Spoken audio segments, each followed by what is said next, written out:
오늘 신문입니다. 동아일보부터 모시겠습니다. 이 사진은 정순신 인천지검 특수부장과 검찰 관계자들이 경기도 안성의 금수원을 방문한 장면입니다.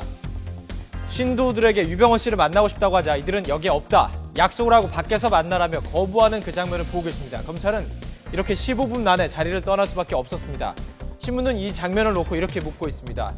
법 위에 금수원이냐는 것입니다. 어제 10시까지 유병헌 씨의 장남 대균 씨에게 출석을 통보했지만 이를 거부했죠. 핵심 피의자인 차남 혁기 씨와 장녀 선나 씨는 미국에 체류하며 소환에 역시 불응했습니다. 유 전 회장의 최측근이죠. 김혜경 한국제약 대표 역시 같은 행태를 보인 데다 직접 찾아간 검찰까지 이렇게 문전박대를 했다는 것입니다. 사실 검찰의 방문은 유 씨 일가에 대한 전면전으로 풀이되고 있습니다. 유병헌 회장이 소환에 불응한 것이 아니라 아예 검찰의 연락조차 받지 않았다, 연락을 했다는 사실조차 이렇게 인정하지 않고 모르쇠로 일관하고 있기 때문에 강제 수사에 돌입할 명분 축적용이라는 것입니다. 유 씨 일가 외에 검찰의 세월호 사고 수사는 전방위로 확대되고 있습니다. 한국일보로 보시겠습니다. 자, 인천지검 해운비리 특별수사팀이 배의 화물 적재와 구명 장비를 점검해야 할 해운조합을 수사한 뒤에 내놓은 결론 이렇습니다. 제목 보시죠. 원칙대로 검사를 했다면 세월호는 절대로 뜰 수 없었을 것이라는 것입니다. 해운조합 관리자는 이 화물 적재와 탑승 인원 등을 직접 확인하고 보고서에 서명을 하도록 되어 있는데요. 출항한 뒤에 선장으로부터 전화로 통보받고 검사 없이 그대로 받아 적은 것이 드러났죠.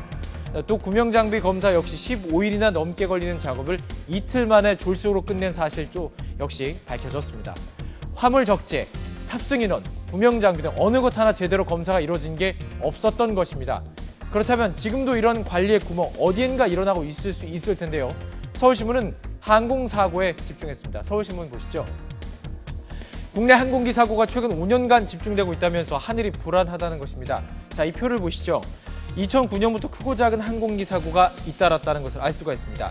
지난해에만 이렇게 5건이 넘는 항공사고가 있었다는 것을 알 수가 있는데요. 문제는 이 항공사고 절반이 인적 요인에 의해서 발생했다는 것입니다. 그중에서 지난달 19일에 인천을 출발해서 사이판으로 가는 아시아나 항공을 좀 살펴보겠습니다.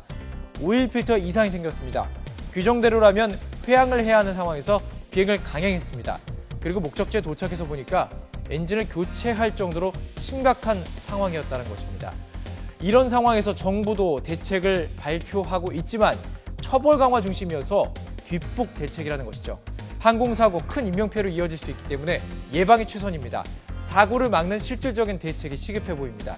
자, 좀 다른 내용의 기사도 살펴보겠습니다. 중앙일보 기사를 보시죠. 김정은의 전용기가 새 단장을 해서 선을 보였죠. 바로 이 비행기인데요. 그런데 이 비행기가 전문가에 따르면 1963년에 생산을 시작한 기종으로 국제기구에서 해외 운항을 금지시킨 모델이라고 합니다. 신문은 이외에도 김정은 스타일을 분석했습니다. IT기를 좀 보실까요? 반미를 정권의 최고 가치를 두고 있지만 컴퓨터는 미국 애플사의 최신형 아이맥 쓰고 있었습니다. 핸드폰도 북한 자체 생산했다고 주장하지만 중국의 저가 폰으로 의심을 받고 있는 아리랑 스마트폰을 쓰고 있다는 것입니다. 특히 이 탁자와 의자 좀 주목해서 볼 필요가 있는데요. 참 특이합니다. 이 세트는요, 지방 이동이나 군부대 방문 때에도 항상 동행한다고 합니다. 이렇게 고유의 스타일을 유지하는 이유는 로열 패밀리의 이미지 메이킹을 위해서라는 것이 신문의 분석입니다. 앞으로 대미 또 남미 관계에서는 대남 관계에서는 어떤 스타일을 보여줄지도 관심인데요. 만평으로 오늘 신문 마무리하도록 하겠습니다. 중앙일보 만평 보시죠.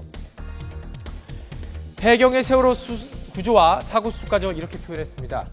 신고가 들어오자 뭘 하라는 것인지 우왕좌왕했죠.